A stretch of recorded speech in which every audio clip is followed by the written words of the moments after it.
allowing us to partake in these Jummah prayers once again. We thank Allah subhanahu wa ta'ala for the blessing of health and wealth. And most importantly, we thank Allah subhanahu wa ta'ala for this blessing of Iman and Islam.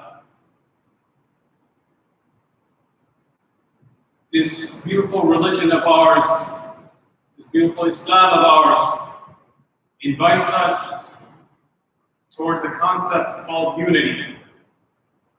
And it encourages all fellow Muslim brothers and sisters to come under this one banner of Islam. And we understand that based off of the verse that was recited, إِنَّمَا الْمُؤْمِنُونَ إِخْوَةٌ فَأَصْلِحُوا بَيْنَ أَخَوَيْكُمْ وَاتَّقُوا اللَّهَ لَعَلَّكُمْ تُرْحَمُونَ. That we know every single one of us, Muslim brother, Muslim sister, will fall under this banner of Islam. Just because we fall under this banner of Islam does not mean that we're not going to have any issues or problems. In reality, it's quite the opposite. If we look at the first verse, Allah subhanahu wa ta'ala says, ألف لام ميم أحسب الناس أن يتركوا أن يقولوا آمنا وهم لا يفتنون. That do you think that you can just say, I believe, and everything's going to be perfect? Do you think that you can say that, I believe, and everything's going to be perfect, and you're not going to be tested? It's quite the opposite. Quite the opposite. You're going to be tested because you said you believe. This life right here, we all know this is a temporary life. We've heard that many times. We're all looking for that everlasting life and that next life. And we know that we're going to go through some struggles in this life. And some of those struggles are individual based. Some of them are on a community level. So we have some micro problems that we go through, and we have some macro problems that we go through in life. One issue that existed since the time of the Prophet ﷺ, which he addressed during the days of Ayyam al-Tashriq, he said that, O people, that realize and acknowledge that your Lord is only one, and your Father is also one. And most definitely there is no virtue of an Arab over a non-Arab, or of a non-Arab over an Arab, nor of a white man over a black man, or a black man over a white man. The only virtue that you might gain is based off of your taqwa. Then he asked, did you get that through your mind? Abalagh? Did you understand what I said? Sahaba said, فَقَالُوا بَلَّغَ رَسُولُ اللَّهِ. Most definitely we understood. But we're Muslims, we're human beings. We understand, and sometimes 5 minutes later we forget. So that's why we have these reminders. That's how we have these 5 daily prayers throughout our day, spread out throughout our day. It's not just once a week, or just all in the morning, or all in the evening. It's spread out through the entire day, so we constantly remember Allah subhanahu wa ta'ala. And even then we forget.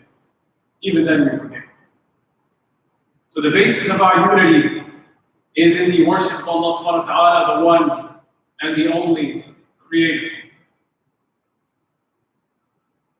We have people hating on us from outside our religion. We have enough haters that pick apart our religion outside of our deen. We don't need extra people within the deen to call us names or to put us in that group in the deen, or put us in that group. Yeah, you're Muslim, but you're part of that group. Oh, you're Arab, oh, you're part of that group. You're Desi, oh, you only go to that masjid. You know, you've been here long enough. You've seen it, I've seen it with my own eyes, I've heard it with my own ears. Oh, that's a Arab masjid. Oh, that's a Desi masjid. Oh, that's a so-and-so masjid. Allah subhanahu wa ta'ala is not going to look whether you're brown, black, orange, or white. He's not going to care about that. You could be purple by default, I don't care. Look like Barney for all I don't care. He's not going to look at that. What he's going to look at is your actions. He's going to look at your deeds. He's going to look at your taqwa. Inna akramakum inda Allahi atqakum. That the most virtuous amongst you are those individuals that have taqwa. Those individuals that have taqwa. Anas radiallahu anhu, he narrates a hadith with the Prophet sallallahu alayhi wa sallam. He said that لا تقاطعوا ولا تدابروا ولا تباغضوا ولا تحاسدوا وكونوا عباد الله إخوانا. That do not treat each other with hatred.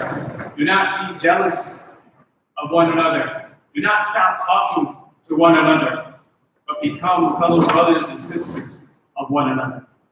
That doesn't mean you have to be best buddies, and every single problem you have, you call every single friend of yours, every single Muslim that you know, you start calling. That doesn't mean that. But that also does not mean that you can, just because you don't talk to an individual, just because you haven't said salam to them in a while, doesn't mean you can show hatred towards them. You might not like them, you might not get along with them, but that doesn't mean you can show some hatred towards them. You might not be your best buddy. It doesn't matter. They're still a fellow Muslim. They're still a fellow brother and a fellow sister. And I can take that a step further. They're a fellow human. Yes, I know some people might be talking, saying, oh, why is he talking about relations with other Muslims? Yeah, I'll get to with non-Muslims in a minute. I'll get to that in a minute. I'm talking about with fellow Muslims first. Let's start on the micro level. Let's make sure we're dealing with each other. Those individuals that fall under La ilaha illallah, Muhammadur Rasulullah, make sure we're dealing with them properly. Because I don't need to say it, that racism, that exists. We all know that. We all know that. That's a fact. Whether it's outside our masjid or inside our masjid, it exists. It exists during the time of the Prophet ﷺ. He kept on doing tabiyah of the Sahaba, and it still exists today. And it's going to exist until the end of time. But as Muslims, we are taught to continuously remind each other. And it hurts. It hurts. You know, we hear these hadith, we hear these verses that, oh, we're all brothers and we're all sisters. And it will feel good, you know, during the time when we hear it. But then when it comes to practice, sometimes we don't see it. Because our mind is just set in such a way that we've seen, you know, our parents or our grandparents, or we've heard or read that this is how you treat people of this color. This is how you treat people of that color. I can't tell you how many brothers and sisters who have lived in the inner city of Chicago and moved to the suburbs for the sake of the deen, and they go to the masjid and they realize people are looking at them differently. Or they go to the masjid and people aren't saying salam to them like how they're saying salam to everybody else. Don't tell me that doesn't exist. You all know it does. What are we going to do about it? We can talk about a bunch of problems. What's going to be our solution? We don't have that much time right now. What's going to be our solution? I can give you some. You're more creative than I am. You can think of other solutions as well. You can be part of that solution. It's easy to be part of the problem and just complain about everything. That's easy to do. Anybody can do that. Yeah, that's easy. I can do that too. To be part of that solution, you're going to look weird. People are going to look at you strange. Why are you talking to him? Why are you talking to her? She's not brown like you. She's not white like you. Yeah, those are questions that you might get from your close friends. From your close friends, you might get that from your close family members. All we know is that Allah subhanahu wa ta'ala is not going to look at your skin color. He's going to look at your taqwa, he's going to look at your actions. The Prophet ﷺ, he said, وَاللَّهُ فِي عَوْنِ الْعَبْدِ مَا كَانَ الْعَبْدُ فِي عَوْنِ أَخِيهِ. That Allah subhanahu wa ta'ala is going to be the assistance of a slave as long as that slave is the assistance of a fellow slave. As long as that one slave, as long as you are helping a fellow slave out, Allah subhanahu wa ta'ala is going to help you out. That time, that moment that you stop helping each other out, and that's that same moment Allah subhanahu wa ta'ala is not going to help you out. So there's two things. 2 points to keep in mind. You have the aspect of unity, you have the aspect of uniformity. Yes, Islam invites us towards unity. Islam invites us towards unity. We have unity in the fundamentals of this deen, in our salah, in our zakat, in our hajj, in our sawm. Yes, we all believe that it's fard. Yes, we all understand that. However, uniformity is not needed in every aspect of our religion, as scholars have stated. Difference of opinion among scholars existed from the beginning of Islam, and it's going to exist until the end of time. But unity is to look past those differences and to still agree to disagree. I'm talking about among scholars. I'm not talking about individuals who don't have a lick of understanding of Islam. I'm not talking about that. It's just like how I wouldn't be, nobody's going to care about my opinion in regards to whether you need to get surgery on your leg or not. Nobody's going to care about my opinion. Okay. You're going to go to the doctor, you're going to go to the surgeon, you're going to go to the physicians for that. Same thing with your deen. You go to the people that have been studying it for their whole life, and they have a chain going back to the Prophet ﷺ. They have a certificate, they have this chain of transmission. You're going to go to them. It's simple. But simple doesn't always work out for us sometimes. We don't comprehend it sometimes. Sometimes we think we have to think outside the box. And that outside the box is outside of Islam. We gotta be careful. Ibn Abdul, he says in his book Jami' al-Bayan that Yahya ibn Sa'id, he states that the people of Fatwa would continue in their continue issuing verdicts, and one scholar would issue a verdict of permissibility, the other scholar would issue a verdict of permissibility. However, none of them would hold any grudge towards each other. You look at the example of Nuh alayhi salam. Call these people for what? 950 years? Call these people for 950 years. Calling them towards unity. But what did they respond back? He's a fool. Look at this fool. Nuh alayhi salam's response, Ya qawmi, laysa li safahatun walakinni rasulun min rabbil alamin. I'm not a fool. I'm just a messenger from Allah. I'm just a messenger from Allah subhanahu wa ta'ala. Same thing. The Prophet ﷺ, Allahumma ghfir li qawmi fa innahum la ya'lamun. Oh Allah, forgive my nation because they just don't know. I'm going to end with the story of Sheikh al-Hind Mahmoud Hassan. He was arrested and he was being taken to prison. And the phrase that he continued to say was that all praise are due to Allah subhanahu wa ta'ala, that I have been arrested due to a problem and not due to a sin. And while in solitary confinement, some of his companions, some of his friends would go visit him. And they noticed that he was in grief and they tried to console him. So Sheikh al-Hind's response was absolutely amazing. He said that, you know what? I'm grieving whether this hardship that I'm going through is going to be accepted in the eyes of Allah subhanahu wa ta'ala or not.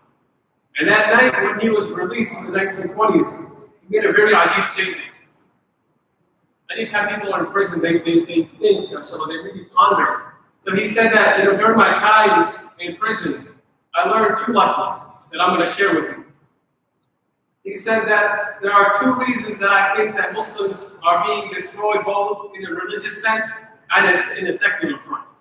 And the reason why I'm mentioning that, about 100 years ago, those still apply today. And I'm telling you it's going to apply until the end of time. He said, number one is disregarding the Quran. For 11 months, mashallah, we put the Quran on our shelf and gathered some dust. And in the month of Ramadan, and we connect with it, and we see the love, and we see the effect that it has, the impact on it has on our life. We see that, no doubt. Nobody can say without a doubt that it doesn't impact their life. It doesn't impact their heart and their mood. Number two, he says the disunity amongst the Muslim Ummah, which goes hand in hand with point number one. If you read the Quran, you try to understand the Quran with proper scholarship, you're going to know and realize that this unity should not be existing within our Muslim communities. We are commanded in the Quran to help each other in goodness and don't help each other in sins. And this goes hand in hand with being able to recognize the agenda of any activities that you partake in, whether it be protests, whether it be any groups. I don't care what it is. You have to understand the agenda of these groups. You have to understand what is their history, who are their leaders, why did they start this movement. This is incumbent upon you. You can't just, oh, it sounds good, I'm just going to do it. You have to understand, where are they coming from? Who are their religious leaders? What are their practices? What is their mission statement? Understand that. Go on their website and look at it. You know what I'm talking about. If this goes against our foundational principles, if this goes against our aqidah, then by all means you stay away from it. If it doesn't go against our aqidah, then by all means. You want to assist them in that practice, go for it. But your foundational principles, your aqidah is what comes first. And I'd like to end with that. Our take-home point is 2 points. Number one is to stay connected with the Quran by reading it daily, by understanding it, by sitting at the feet of scholars. And number two is that the beauty of our deen is that it calls towards unity and not uniformity. May Allah subhanahu wa ta'ala said, subhanahu wa ta'ala,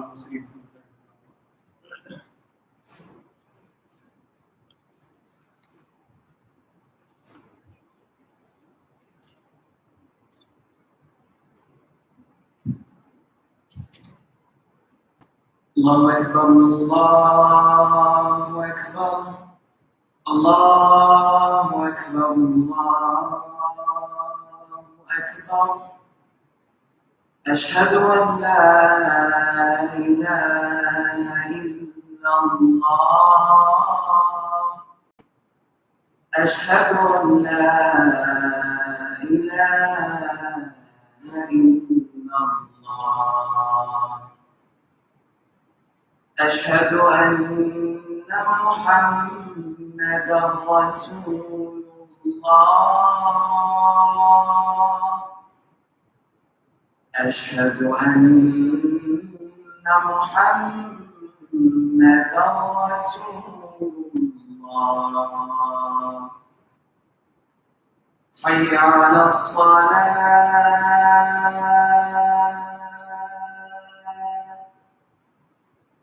حي على الصلاة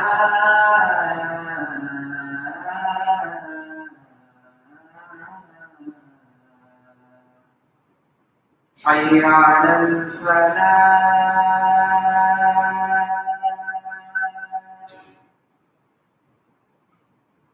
حي على الفلاح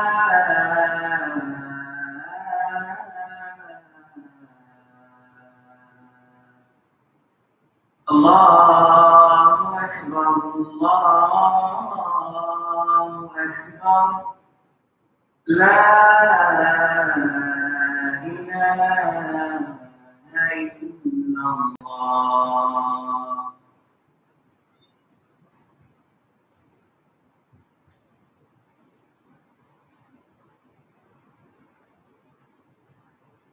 إن الحمد لله نحمده ونستعينه ونستغفره ونؤمن به ونتوكل عليه ونعوذ بالله من شرور أنفسنا ومن سيئات